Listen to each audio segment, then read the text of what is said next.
अपने आप को क्या बना रखे हो? नौजवान कानों में बालियां, हाथों में चूड़ियां और चूटी भी रखने लगा, कपड़े इतने फाड़ कर पहनने लगा। कौन सी जात है ये? कौन सी मखलूक है? नंगा रहना, लड़कियों को बेनकाब कर दिया। ये जालिम दुनिया है जो इंसान को इंसान रहना नहीं चाहती, देना नहीं चाहती। आज आपको पता है पूरी दुनिया में हुकूक का ढिंडोरा पीटने वाले इंटरनेट पे आज देख रहे होंगे एप्स्टाइन फाइल। क्या है ये? क्या है ये? ये सब दुनिया के जालिम चेहरों की छुपी हुई तारीकियां। सब ताकत वाले नंगे हैं, तुम उनके पैरोकार ना हो।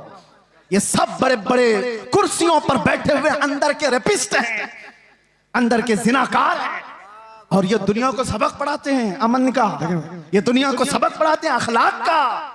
आओ अखलाक की बात और हुस्न की बात करें तो ताजदार मदीना की बात। यहां जो कहा जाता है वो किया जाता है। यह नहीं है कि कुर्सी संभालने के बाद कुछ और कहा जाए और अमल कुछ और किया जाए। बारगाह मुस्तफा में आओ ऐ नौजवानों। मैं इसीलिए दर्दे दिल के साथ पूछ रहा हूं, ये तकरीर कोई सजाई भी नहीं कह रहा हूं, दर्द दिल के साथ पूछ रहा हूं। एक तरफ तुम कहते हो हुस्न वाला वो चेहरा था, फिर तुम्हारा चेहरा क्यों नहीं? तुम हुस्न वाली की पैरवी क्यों नहीं कर रहे? दाढ़ी तुमको चुभती क्यों है? दाढ़ी तुमको डसती क्यों है? तुमको बुरी क्यों लगती है? इसलिए ना कि दुनिया वालों ने ताना देना चाहा कि मुल्ला बन गया, मौलवी बन गया, उनसे डर करके तुमने अपने आप को औरत बनाने के चक्कर में फंस गए। यानी कल को अगर ये तुम्हें कहने लग जाए कि तू बकरा लग रहा है, कपड़े उतार दे, तो नंगे घूमोगे। दुनिया जो कहेगी उस पर अगर अमल करते चले जाओ तो एक दिन ये नंगा बना कर रखेगी, कुत्ता बना कर रखेगी। इसीलिए हम कहते हैं तुम शेर हो, कुत्तों की चाल न चलो। तुम्हें अल्लाह ताला ने खैर उम्मत बनाया, तुम्हें अल्लाह ताला ने खैर उम्मत बनाया। देखना है तुम मुजरा करने वाले, नाटक करने वालों को ना देखो। हमारे नौजवान का कोई आइडियल हो सकता है तो खालिद बिन वलीद है, हमारे नौजवानों का आइडियल हो सकता है तो सलाहुद्दीन अय्यूबी। आप उनको देखो, अरे जीने में मजा कुछ और आ जाए। हमारी भी ये तमन्ना हो बारगाह मुस्तफा में। मैं तो ये पढ़ता ही हूं रोजा कि मेरे आका आओ कि मुद्दत हुई है, तेरी राह में आँखियां बिछाते बिछाते, तेरी यादों में, तेरी हसरतों में बड़े दिन हो गए घर सजाते सजाते। सुना है आप हर आशिक के घर तशरीफ लाते हैं, मेरे घर में भी हो जाए चरागा। ये तमन्ना लेकर के जाओ। वो सहाबा की जिंदगियां मैं थोड़ी सी मिसाल में बता दूं। वो देखते तो क्या देखते थे, उनकी तलब क्या थी। एक दिन रसूलुल्लाह सल्लल्लाहु अलैहि वसल्लम ने मस्जिद में खड़े होकर के कहा, तुम्हारी दुनिया में से अगर कोई चीजें मुझे पसंद है तो तीन है। हुब्बिबा इलैया मिन दुनियाकुम सलासा, तुम्हारी दुनिया में से मेरे पास तीन चीजें पसंद हैं। पूछा क्या है वो तीन चीजें? मेरे आका सल्लल्लाहु अलैहि वसल्लम फरमाते हैं, जुइलत कुर्रतु ऐनी फिस्सलाह, नमाज में मेरी आंखों की ठंडक है। अन्निसाउ वत्तीब, औरतें और खुशबू मुझे पसंद है। हुजूर अकरम सल्लल्लाहु तआला अलैहि वसल्लम ने दुनिया की चीजों में ये तीन बयान फरमाई। अबू बकर सिद्दीक वहां खड़े थे, उनसे पूछा गया इस दुनिया में तुम्हें भी कोई चीज पसंद है? उन्होंने कहा तीन चीजें पसंद है। तवज्जो, तीन चीजें। अबू बकर सिद्दीक कहते हैं पहली चीज अन्नज़रु इला वजहि रसूलिल्लाह, पहली चीज रसूलुल्लाह के चेहरे को देखना। और फिर पूछा दूसरा क्या है? वह इन्फाक़ु माली अला रसूलिल्लाह, दूसरी चीज मुझे पसंद है तो मेरा माल सिर्फ हुजूर के लिए खर्चा हो, सिर्फ हुजूर के लिए खर्चा हो। पूछा गया तीसरी क्या पसंद है? वह अन यकूना इब्नती तहत रसूलिल्लाह, मुझे तीसरी चीज पसंद है कि मेरी बेटी हुजूर की ज़ौजियत में रहे। कुल मिलाकर के उनका असासा हुजूर की जात है। इसको इकबाल कहता है बमुस्तफा बरसा खैश के दी हमाउस्त गरबऊ न रसीदी तमाम बुल हबीब, अपने आप को नबी के कदमों तक पहुंचा दे, यही दीन है। अगर वहां तक नहीं पहुंचा तो जिंदगी अबू लहब की तरह है। ये सिद्दीक अकबर की जात ने बताया। उनसे पूछा गया दुनिया में तीन चीजें क्या पसंद है? वो कह तो सकते मेरा बेटा मुझे बड़ा पसंद है, और कोई चीज दुनियावी एतबार से घुड़सवारी पसंद है, तैराकी पसंद है, तीर अंदाजी पसंद है। अरे तीन ही चीजें पसंद है और तीनों का मतमह नजर हुजूर की जात। कहते हैं पहली चीज रसूलुल्लाह के चेहरे को देखना, दूसरी चीज मेरा माल पूरा का पूरा हुजूर के लिए खर्चा हो, तीसरी चीज मेरी बेटी रसूलुल्लाह के निकाह में। जिंदगी का कुल असासा हुजूर की जात है। और इसको इकबाल की जुबान में सुनो तो कहता है आबरूए मां जना में मुस्तफा, हम सब की इज्जत और आबरू हुजूर के नाम से है। अगर वो नाम सलामत ना रहा तो फिर हमारी जिंदगियां सलामत नहीं है। बहुत वजीफे करने वाला हुजूर के दीदार करता है, ऐसा है कहीं लिखा हुआ? बहुत ज्यादा नारे लगाने वाला हुजूर की दीदार कर लेता है, ऐसा है कहीं पर? ऐसा नहीं है। बहुत नमाजें पढ़ने वाला, बहुत रोजे रखने वाला, बहुत ज़कात देने वाला, हज करने वाला, यह ऐसा कहीं सिस्टम नहीं है। हुजूर को देखने के लिए कोई ऐसा मेयार नहीं बताया गया। मेयार तो सिर्फ ये है, आता है फकीरों पे उन्हें प्यार कुछ है, वो जिसको चाहे नवाजें। एक अबू हफ्स समरकंदी की बात मैं कहता हूं, दिल थाम करके सुनो। मक्का मुकर्रमा में एक शख्स का इंतकाल हुआ और उसका अकलौता बेटा था। बाप का इंतकाल हुआ, बेटा मौजूद है। हैरत की बात यह है कि जिस बाप का इंतकाल हुआ है, मरने के फौरन बाद उसका चेहरा गधे की शक्ल का था, जानवर की शक्ल का दिख रहा था। तो उसने जल्दी से चादर ढांक दी, चादर ढांक दी और छुपा दिया। घर वालों से भी कहा किसी को बोलो मत। किसी के बाप की शक्ल बिगड़ गई हो मौत के बाद तो कैसे दिखाए लोगों को? दरवाजे बंद कर दिया, रोने लगा। बाद में चल करके उसने ये सोचा कि घर के अंदर ही गड्ढा खोद करके बाप को दफन कर दूं।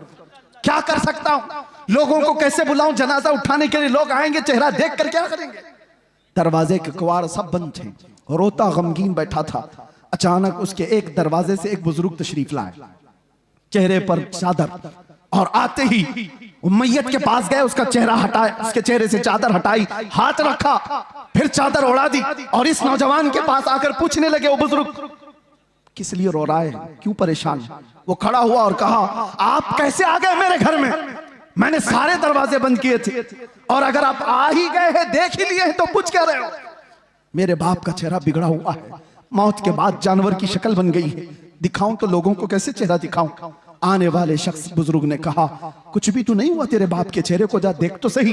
वो गया, जा करके देखता है, अपने बाप के चेहरे से चादर हटाया तो चांद की तरह चमक रहा था, हुस्न जमाल के साथ चमक रहा था। उसने खुशी के मारे झूमते हुए उस बुजुर्ग के पीछे लपक गया जो दरवाजे तक पहुंच चुके थे, दामन पकड़ लिया और कहा, आने वाले मोहसिन बता तो सही, तो अल्लाह का फरिश्ता है, मक्का का रहने वाला कौन है? ये हुजूर के इंतकाल के 400 साल बाद की बात कर रहा हूं, 400 साल बाद की बात कर रहा हूं। आने वाले शख्स ने पलट करके कहा, अना मुहम्मदुन रसूलुल्लाह, मैं मोहम्मद अल्लाह का रसूल हूं। हाथ पैर कांपने लग गए। कहा, आका आप कैसे मेरे घर? हुजूर फरमाने लगे, बात दर हकीकत यह है कि तेरा बाप कुछ ऐसे गुनाह में मुब्तला हो गया था जो अल्लाह के गजब को उठा दिया। अल्लाह का गजब जोश में, और रब तबारक व तआला का गजब इस पर हुआ, इसका चेहरा बदल दिया गया। लेकिन एक बात है, तेरे बाप का ऐब मैं तुझे नहीं बताऊंगा, वो कौन सा गुनाह करता था। हुजूर से उसने पूछा, बेटे ने। हुजूर फरमाते हैं, बाप के ऐब हम बेटों को नहीं बताते। हाय, या दुनिया एक का ऐब पकड़ ले तो पूरे मोहल्ले में चर्चा कर। मेरे आका की जात है, बेटे से कहते बाप का ऐब मालूम है मुझे, लेकिन हम तुझे नहीं बताएंगे। लेकिन मैं क्यों आया ये बताता हूं, मैं क्यों आया ये तो बताता हूं। तेरे बाप की बुराई तो थी जिससे रब नाराज था, लेकिन एक अच्छा काम था तेरे बाप का, ये बिस्तर पर रात को उस वक्त तक नहीं सोता था जब तक 100 बार मुझ पर दुरूद नहीं पड़ता। इसका दुरूद जो फरिश्ता मुझ तक पहुंचाता था वो आज आया मेरे पास, कहने लगा, गजब हो गया आका, जिसका दुरूद रोजाना आपके दरबार में लाया करता था वो मर गया, मगर रब नाराज है और उसके चेहरे को बदल दिया गया है। आका आप पर दुरूद पढ़ने वाले का चेहरा सलामत नहीं रहा तो दुनिया क्या ताना देगी। हुजूर कहते हैं, मैं आया और हकीकत में तेरे बाप का चेहरा बदला हुआ था। मैंने तेरे बाप के चेहरे पर हाथ रखकर अल्लाह से इतनी अर्ज की कि मौला इस चेहरे को तो ना बदल, इस चेहरे को तो ना बदल। रब ताला ने फरमाया, महबूब हाथ उठाओ, इस वक्त मौजूद लोगों में सबसे ज्यादा हुस्न उसको दिया जाएगा जिस मजमे में जाओ आला हजरत जिंदा नजर आता है। वजह क्या है? वजह क्या है? वो आला हजरत ने अपने बाप दादों के कसीदे नहीं पढ़े थे, आला हजरत पठान कबीले की तारीफ में नहीं गुनगुनाए। जब बात आई तो यूं कहते, मैं गधा हूं अपने करीम का, मेरा दीन पारे ना नहीं। किसी ने अगर तारीफ के लिए कहा तो वो आला हजरत ने किसी सेठ की, किसी बड़े पीर की या किसी लोगों की तारीफ में जुबान नहीं खोला। दुनियादारों की बात कर रहा हूं, दुनियादारों की बात नहीं। आला हजरत कहते थे, वो कमाल हुस्न हुजूर है। कि गुमान नक्स जहां नहीं। उसी हुस्न की बात कर रहा हूं मैं। आला हज़रत क्या कहते हैं, वो कमाल हुस्न हुजूर है कि गुमान नक्स जहां नहीं, यानी एक हल्का नक्स लगाने का गुमान भी नहीं कर सकते। वो कमाल का हुस्न है और यही फूल खार से दूर है। दुनिया के सारे फूलों में कांटे होते हैं, एक मदीने का फूल है जिसमें कोई कांटा ही नहीं। जहां भी शमा रोशन होगी धुआं तो आएगा ही, जहां चिराग रोशन होगा आसपास धुआं होगा, मगर बरेली वाला इमाम कहता है यही वो शम्मा है कि धुआं नहीं। धुआं तकलीफ देता है और शमा रोशनी देती है, लेकिन हर शमा के साथ धुआं होता है। सिर्फ मदीने की शमा है जिसमें धुआं नहीं, रोशनी ही रोशनी है। तेरे आगे यूं है दबे लचे फुसहा अरब के बड़े बड़े, कोई जाने मुंह में जुबान नहीं, नहीं बल्कि जिस्म में जाने। अल्लाह अल्लाह अल्लाह अल्लाह। सरे अर्श पर है तेरी गुजर, दिले फर्श पर है तेरी नजर, मलकुत तो मुल्क में नहीं कोई शय वो जो तुझ पे आया नहीं। करूं तेरे नाम पे जां फिदा, न बस एक जां तो जहां फिदा, तो जहां से भी नहीं जी भरा, करूं क्या करोड़ों जहां नहीं। तकबीर। आप क्या समझते हो हम टूटे बिखरे हुए? आप क्या समझते हो मीडिया भौंक भौंक करके तुम्हें बताता है ये बिल्कुल बिछड़ी हुई कौम है, रिपोर्टें बताती हैं आवारा कौम। देखने में भी यही लगता है, देखने में भी यही लगता है टूटी बिखरी हुई कौम है। अरे इतनी टूटी बिखरी हुई होती तो तुम्हारी नजरों में 24 घंटे क्यों चल रही होती? सारे मुद्दे हम पर क्यों? अरे तुम इलेक्शन जीतते हो हमारे नाम पे। आज भी मैं आपको बताता हूं, जितने पॉलिटिशियन या कोई भी ढका छुपा होगा कोई जानता नहीं, और विलन बनना चाहता है तो हमारा नाम लेकर गालियां देता है, मशहूर होता है। तुम्हें फेम के लिए भी हम चाहिए, मीडिया वाले तुम्हारी दुकान के लिए भी हम चाहिए। क्या कहने, कि तुम बिखरे हुए हो कौन कहता है? बात यह है कि तुम्हें नर्वस बना दिया गया, तुम्हें नाउमीद कर दिया गया। दुनिया को पता है ये सोए हैं, निकल करके सहरा से जिसने उलट दिया था तख्ते रोमा को। सुना है कुदसियों से मैंने कि वो शेर फिर होशियार होगा। इसलिए दुनिया ये जानती है कि ये बेदार हो गए तो मसला है। मैं आपसे कहता हूं टूटे बिखरे जिस तरह की भी रिपोर्टें तुम्हारे पास दी जाएं, मायूस ना हो। अल्लाह ने तुम्हारे पास आज भी इश्क रसूल की दौलत दे रखी है। खालिद बिन वलीद एक लश्कर लेकर के एक किले के फतह करने के लिए गए थे और ईसाई मुकाबला करने को तैयार नहीं थे। मुहासरा कई दिन तक चला। बाद में ईसाई पादरी ने चाल क्या चली थी, आकर के खालिद बिन वलीद से कहा हम लड़ेंगे नहीं, आप अपनी फौज को लेकर 3 दिन के बाद बाजार से गुजरते हुए हमारे किले तक आ जाइए, सही सलामत आ गए तो चाबियां आपके हवाले। खालिद बिन वलीद ने शर्त मंजूर कर ली, मगर उन खबीसों ने चाल ये रची थी 3 दिन के अंदर सारे मुल्क से हसीन तरीन लड़कियों को आधे कपड़ों में लाकर बाजार में खड़ा कर दिया, दौलत के अंबार बिछा दिए, क्योंकि उन ईसाइयों को मालूम था खालिद बिन वलीद के साथ जितनी फौज आई है ये सब जवान लोग हैं। भड़कता हुआ नफ्स नौजवानों के साथ होता है और नौजवान जल्दी बिकता है तो औरत पर या दौलत पर, और ईसाइयों ने यह रच दिया था। 3 दिन के बाद खालिद बिन वलीद जैसी बाजार में कदम रखे, शर्त के मुताबिक नजर पड़ी उरियां लड़कियों पर खड़े हो गए और पलट करके गुलामान मुस्तफा को जो उन्होंने तकरीर की थी, अल्लाह अल्लाह, ये कहा था ऐ गुलामान मोहम्मद आज तुम्हारे इम्तिहान का दिन है, अगर कदम डगमगाए तो कयामत तक फटकार बरसेगी और सलामत रहे तो अल्लाह के यहां महबूब कहलाए जाओगे। उन्होंने पूछा हमें करना क्या है? कहा वही करो जो मेरे मुस्तफा करते थे। कहा क्या करना है? मेरे आका जब बाजार में चलते थे तो अपनी नजरें नीची रखते थे, बस इस पर अमल करो और निकल जाओ। एक जुमला था खालिद बिन वलीद का, वो फौज पूरी निकल कर चली गई, लड़कियां अपनी तरफ बुलाती रहीं। मैं वो सोच करके हैरत ज़दा हूं, इश्के मोहम्मदी में डूबा हुआ नौजवान किसी आवारा हसीना के पीछे कैसे जा सकता है? औरतें उनको फरेफ्ता करने लगी, उभारने लगी, लेकिन तारीख में लिखा है वो नौजवान उस बाजार से ऐसे गुजर रहे थे कि अगर उनके सरों पर अंडा भी रख दिया जाए तो ना गिरता।